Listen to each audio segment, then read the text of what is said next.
no matter what you do, no matter who you are, no matter how fake or authentic you are, there are people who are not going to like you, and there are people who will criticize you. You cannot avoid that. That is going against reality, and ultimately trying to avoid it, which people do. They try to control how other people see them. They try to control how they come off, how they express themselves. What are you ultimately trying to be? The thought police of you. I'm sure you've heard this term before, right? Thought police, here's what you're allowed to think. Here's what you're not allowed to think. Here is what everyone is allowed to think about me. Only good thoughts. No one can criticize me, or I will censor you. You'll get deplatformed. No one can think negatively of me. Only these thoughts are allowed. This is the Julien policy. These thoughts, good thoughts only, or you'll be deplatformed and silenced. That's what we all do, funny enough. What about giving people the freedom to think whatever they want about you? And what's so bad about someone thinking negatively of you? Why does it affect you? Why is your self-worth attached to that? And that's something to think about. Well, wait a minute. Why am I trying to control everyone? Control perception? Why don't I believe in freedom of thought, freedom of speech? It's funny, everyone online is like, freedom of speech, but not when it comes to me. Everything else, not me. What? Let people criticize you. It's okay. So what? It's going to happen, and that's the other thing. Don't buy into this lie that you're meant to get along with everyone. That's not natural. We're conditioned this way. Hey, there's 3 tips I can share with you now that will make anyone like you. Do you want to know what those tips are? Everyone's like, yes, anyone. I want all of them to like me. Did anyone watch Rick and Morty? There's the recent season where this president wants 100% approval rate. That's what we're all trying to do. I want 100% approval rate of me. It's like, no. Let people also dislike you and realize that there is such a thing as natural chemistry. There is. When it comes to romantic relationships, friendships, and anyone and everyone. There's some people you just click with and some people you don't. And just because you don't click with someone doesn't mean that they are bad or inferior. It just means that they are different. And that's the thing to take in. We are all equal, but we are all different. All of us are different. Say right now we were all to talk about our favorite movie. Are we all going to agree on the best movie of all time? No. Yes, no? No. So wait, so who's the better one or the worse one? Forrest Gump. Someone's like, well, Forrest Gump. You're right. Anyone who disagrees with Forrest Gump. No, there's some where you're like, oh, I agree with this and that. Do you agree with everything your friends think? No. Do you agree with everything your family thinks or even your partner or your kids think? Yes, no? No. And that's natural. You're like, I do. The only way to do that, if you want everyone to like you, is to be the fakest person ever. That's it. It's to be this social chameleon, where ultimately it's like, what's your favorite movie? Star Wars. Star Wars, me too. What's your favorite movie? I don't have one. You don't have one? Me too. Screw movies. What's your favorite movie? The Wolf of Wall Street. Me too. And you're just morphing depending on who you talk to. And then people go the extreme route with this, where they're like, I want to improve my social skills. But the way that they try to improve their social skills is they're trying to improve their social chameleon morphing skills. For real. And they are changing demeanor all the time. And it's all under this people-pleasing, needy, approval addiction place. Right? Notice he's like, I am, but not anymore. It's like, come back, sir. It's okay. It's okay if people think negatively of you. Now, it won't hurt your self-worth. Now, here's the thing. How do you break out of that? So, number one, it's realizing for yourself who you are and your worth. Knowing who you are at a core. It's the good old blue hair example, which you probably heard me talk about online. Okay, I posted some clips. They always go viral with the blue hair, where ultimately, say I came up to you and I said, fuck your blue hair, I hate it. To any of you, are you going to take offense? What if I said, fuck your purple hair? You're like, damn it. No, you're not going to take offense because you're like, I don't have blue hair. The same with what people think of you. You're not good enough. No, I know I'm good enough. You won't take offense to it. Now, when I post this, there's always a comment saying, yeah, but that's like physical attributes. What if it's things that are true, like you suck, etc.? I'm like, well, why do you believe those things are true? Why are you letting others dictate your self-worth? Why are you always looking externally? Now, social media will do this too. YouTube will do this too. How-to videos will do this too, where nowadays any problem that we have, what's the first thing we do? We reach for our phone and we YouTube or Google it. How to fix XYZ. How to do this. ChatGPT, tell me how to do this. Always looking externally. Before looking externally, this little habit will make big change, by the way. Ask yourself, if I were not to look, if no one were to ever give me the answer, what would be my own answer? And this forces you to start, again, creating this sense of authority over yourself and trust over yourself and actually valuing your own opinion. Because otherwise it's no different than, and I experienced this growing up, teacher asks a question in class, you know the answer, but you're afraid of putting it out there, writing it down until you see someone else have the same answer. It's like looking over to your neighbor, it's like, oh, they wrote that down too. Yeah, me too. Why are you always looking externally first? Now, we're also conditioned this way. If you want a quick glimpse into parenthood, one thing I try to never, ever, ever, ever, ever say to my kids when they do something great, like say my daughter comes up, Dad, I drew this picture for you. Look. And it's a beautiful picture. The thing I try to never say is, good job, I love it. What do I say instead? Can you guess? It sucks! Better! Do better! No, I'm kidding. What do I say instead? I ask her, how do you feel about it? Because what does that do? Then it gets her to start thinking internally, how do I feel about what I just created here? And then whatever she says, I'll reaffirm. Because otherwise, what if I'm always the one saying, good job, you did great. Oh, I love it. That's the best drawing ever. It creates this always looking external perspective, and it's going to train her to become the ultimate people pleaser. I did this. Do you like it? Do you like it? It's not good enough unless I get the external feedback that is good enough versus looking within. How do you feel about it? And the same with you and yourself. How do you feel about you? And it doesn't matter what anyone out there thinks. You could be 100 people saying, you suck, you suck, you suck. They don't know you. Only you know you. So why do they have any say in the matter? It's all just projection and speculation. Funny enough, the same here. Do any of you know me? Yes? No? No. It's funny, too, with the whole, again, social media, internet dynamic, how you'll see some videos, but if you realistically sit down, you're like, how much do I actually know about this person? Just a little bit. You don't know what I'm like outside of seminar mode or coaching mode. You don't know what I do in my day-to-day life. You don't know what my interests are. You see this little glimpse, and what happens? You project and fill in the blanks.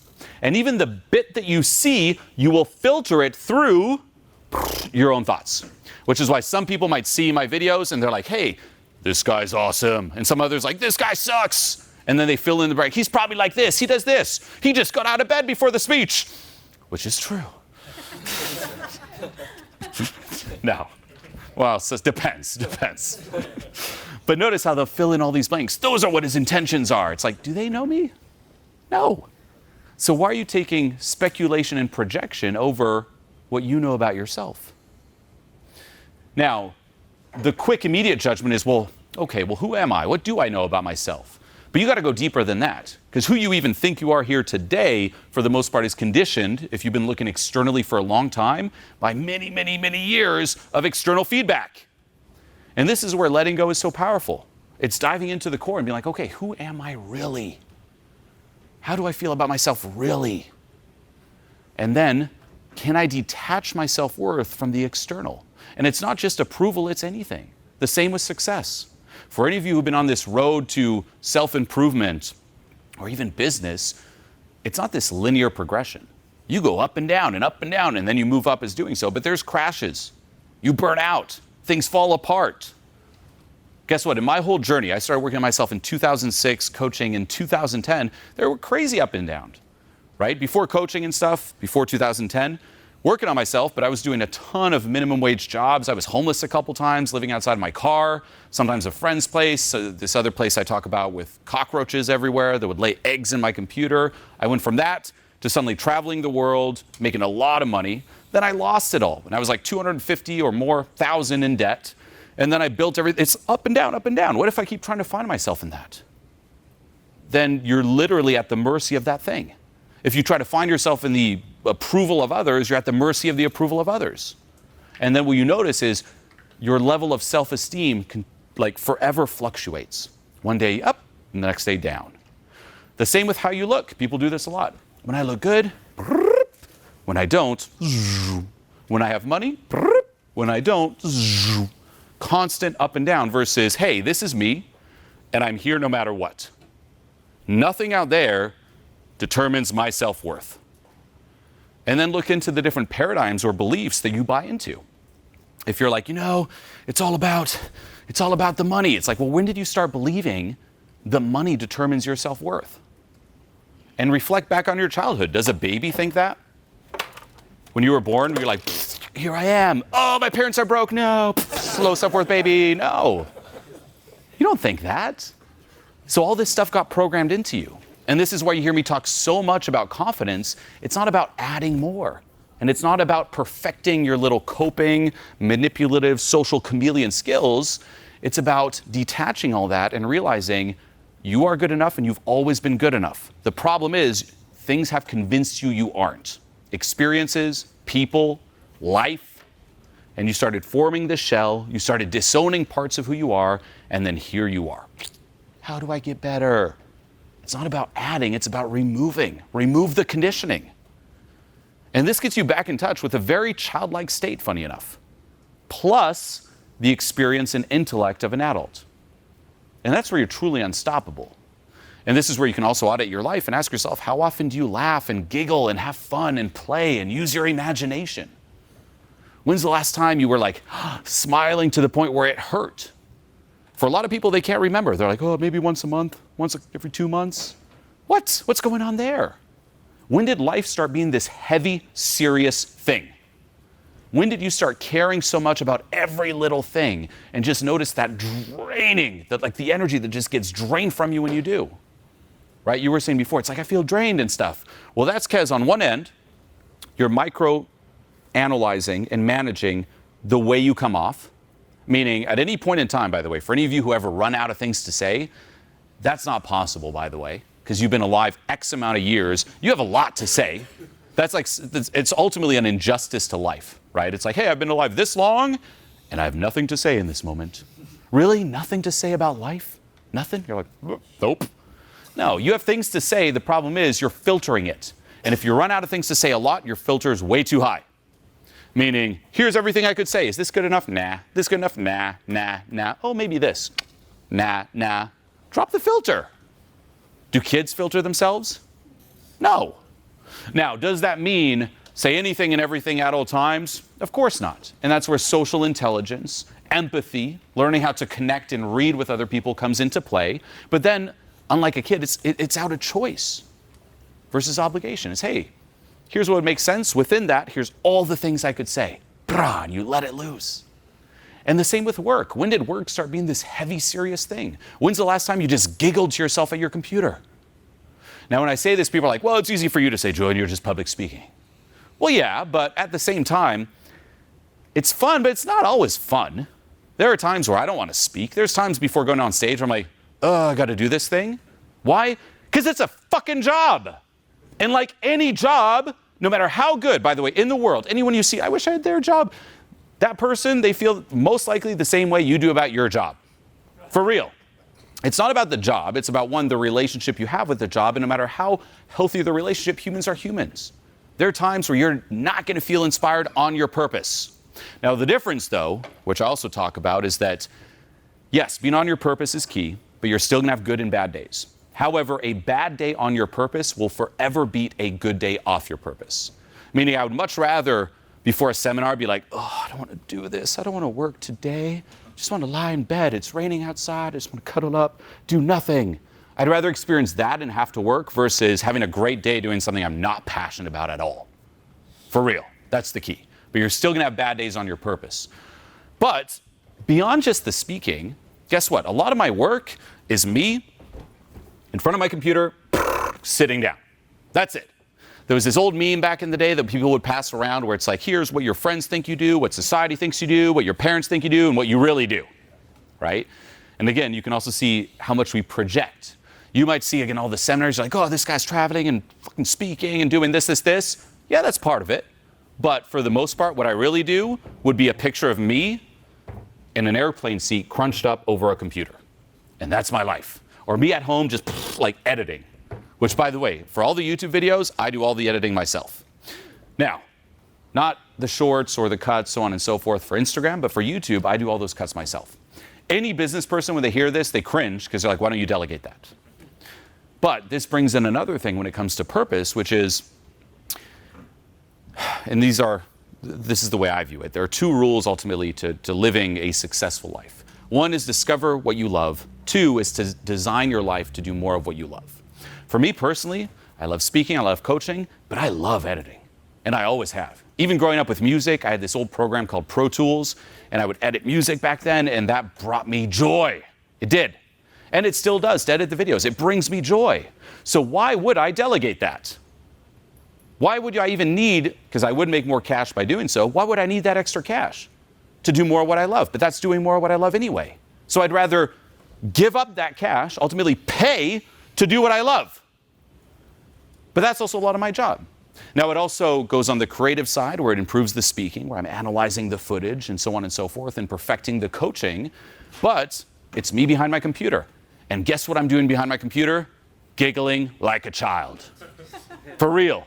Every little edit, I'm like, ooh, that's a good cut. Good job, Julien. Good job. You got this. All the time. I first saw this in a friend of mine. This is years ago. We were on a flight, and he was writing an email. And he started just giggling to himself in the plane. This is before I did any kind of inner work or anything at all. And I was just kind of miserable, and I was like, what's he so jolly about? And I'd notice he would giggle and literally give himself props and good job, just for typing words out properly. For real. He'd type out the sentence, be like, yeah, good job. Whoa. And I was like, what? But he's just riding this wave of wins. How would a kid go about it? Do you ever see like a young child? And again, I'm only saying this because I have kids now and I see it, like my daughter's drawing and stuff. Is she like all serious, like, better not fuck up, like that? Within the lines. No. She's just giggling about and having a blast. I'm like, well, why did we lose that? Where did you lose that? And can you bring that back? And that does not make you immature. For real. It's actually combining the two. It's combining the adult intellect with the childlike passion and excitement and joy. And when you do that, you're unstoppable. Because what also happens when you do that, work ceases to feel like work. And it's all this big game. There's actually a book, and I forget the name, that says the same task, if you give it to someone and you put it in, let's just say, two buckets, the fun bucket, the work bucket, the exact same task, their experience changes completely if they're doing it for fun or for work. For real. There's something about work, yeah, it could be where it's like, it just brings all this heaviness, like, well, because it's work. It's like, no, make work fun again. For real. Make even self-help, all this fun again. Are you celebrating your wins along this journey? Yes, no. Because someone could hear this like, okay, stop caring what people think. Don't be the thought police. And then you go out and you start caring. You're like, stupid, I cared again, stupid. And you go home and you start spiraling out of control. Shaming the shame. Yeah, shaming the shame. And I have clients who do this even with letting go. It's like they let go and there's something that come up. It's like, I got triggered. Oh, they start self-attacking. I'm like, celebrate the win. It's okay if there's still work to be done. There's forever work to be done. But celebrate the win. Have big goals. Big goals. Do not play small. Big goals. But celebrate every little win along the way, no matter how small. That's when you start riding that momentum. And don't play the comparison game. Don't compare yourself like, oh, that person's more ahead, this. You're on your own journey. And there is no such thing as more ahead. And being more ahead does not increase fulfillment. It doesn't. You can tap into peak fulfillment right now. I was talking to a friend, funny enough, earlier today, and we were talking about just life and funny situations. And I talked about when I worked at the Coffee Bean back in the day. It's like a Starbucks in Los Angeles. And I worked there, and I was a barista making coffee. Literally, you'd walk in, I'm like, oh, what would you like, sir? Oh, yeah. And I was really good at it. And no joke, to this day, I miss it. Like, if I could go back, not long term, but like revisit it for a day, even a week, it was fun. And it's part of, once more, the hero's journey. You look back at your humble beginnings, and you're like, oh, yes, that was epic. Like, it doesn't get better. As long as you're aligned with your win, you're playing to win, not playing not to lose, whatever level you're at doesn't increase fulfillment. The same way you playing a video game The game's fun at level 1, it's fun at level 2, 3, 4, 5, all the way till the end. It's not like this game sucks until I'm at level 10. No, you enjoy it all. Same with life. So don't compare. Instead of always looking for the goal out there or in the future or further ahead, take that finish line and put it behind you. What if you're living it right now? What about making this the goal? And that's also what creates so much of this self-attack, self-hate, so on and so forth, is when reality doesn't match what you want. Well, hey, that's on you. Make it match what you want. What if literally the only place you wanted to be was right here, right now? The only person you wanted to be was right here, right now. Now, easier said than done. It's not just telling yourself like, oh, I want to be this. Ugh. That's where also deep inner work and letting go comes into play to align all parts of yourself. But that's really the goal. It's me standing here is the goal. Yes. Me standing here is the goal now. Yes, not over there. Oh, it's here now again. Yes, not over there. Wherever you're at, embrace it. Yeah. And also realize that in the end, you're always left with your relationship with the present moment. And right now, if we were to freeze the present moment, like we're all frozen, in this slice of time, this frozen slice of time, there's nothing you can do to change who you are. There's nothing you can do to change your looks. There's nothing you can do to change your life. This is just you in this freeze frame moment of time. So you have the choice. You can resist it and be like, this sucks, I want more, I want this. Or you can embrace it. And it doesn't mean don't have goals. You can have an intention. Hey, this is where I want to go. But in this moment, this is me. So why not embrace it? Only one of those options leads to a pleasant experience. What people do is they resist and they self-attack and then they rationalize it and they're like, the more I self-attack, the more I will be motivated. Well, no. Again, as a kid or playing a video game, do you need to motivate yourself? No. And it's funny too, I use this example with a video game, how people will spend hours and hours and days and weeks and years playing video games. Years. And people look down at it like, just video games. But if you actually think about it, it's not nothing. It's a lot of focus, a lot of energy, a lot of finger skills, and you're just like, oh, come on, let's get this set. Like, you're dedicating a lot of time. You're progressing within the game. So for any of you who are video game addicts, like, you're working. It's work. But it doesn't feel like it. Why is it that someone can spend literally years playing video games, fully focused, like to the point where they even cut into their sleep and like, oh, it's time to sleep? Oh, yeah. But as soon as it's something outside of the game, massive resistance. Oh, I just can't. Procrastination, laziness. Because the relationship around it is different. Fun, work. Fun, work. Transfer that over to real life and you're unstoppable. And that's your unfair advantage. It's when work doesn't feel like work. That's when you can go and go and go and go and go. And you don't need a self-discipline. You're just inspired, just like a kid.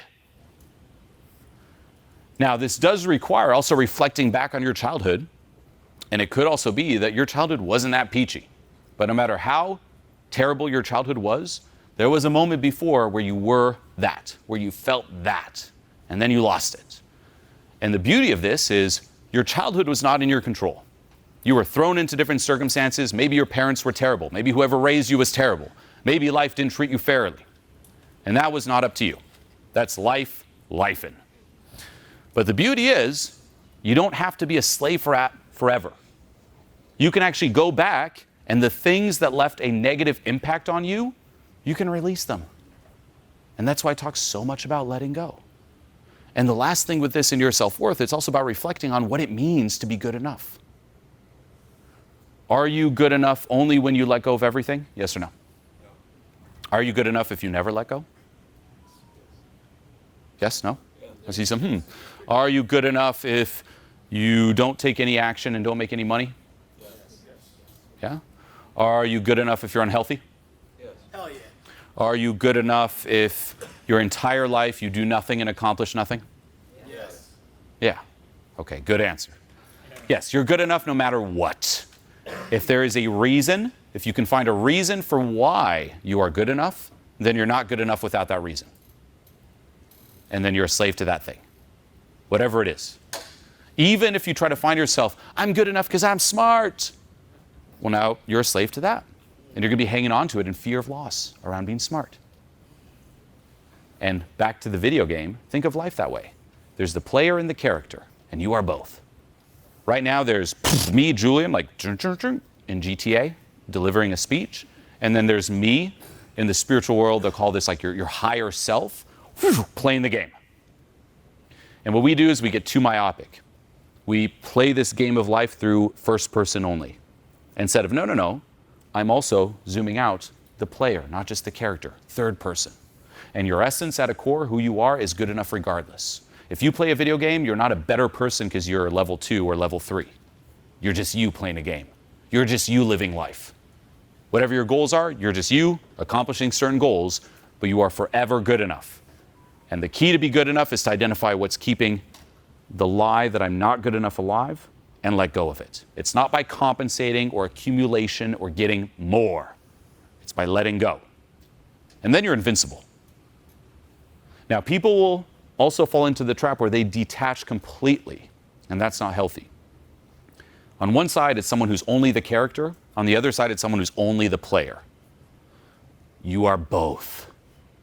Meaning it's not about disconnecting. People are like, I don't care what anyone thinks about me, screw everyone, and they block off. No, it's be connected, but don't try to find yourself in that. Don't try to find yourself in anything out here. And then ultimately you can't. If you think about character and player, the character is playing in this finite world. The player is in a different paradigm. You could say the infinite. Trying to find yourself out here is like trying the infinite. It's like trying to find the infinite in the finite. Trying to count to infinity. Can you do it? 1, 2, 3, 4. You can't. Do I have enough money yet? 1, 2, 3, 4. You can't. Do people like me enough yet? 1, 2, 3, 4. You can't. It's in a different paradigm. Yet our mind is very used to gathering, accumulating. Maybe if I watch enough videos, enough content, enough courses, I'll get there. You can't get there. You can only realize that you were already there and always there. It's about removing the dirt around letting that shine. That's the way. Don't find meaning in what's to come. Find meaning in what is. The classic example of this is someone who starts looping and obsessing over something or someone.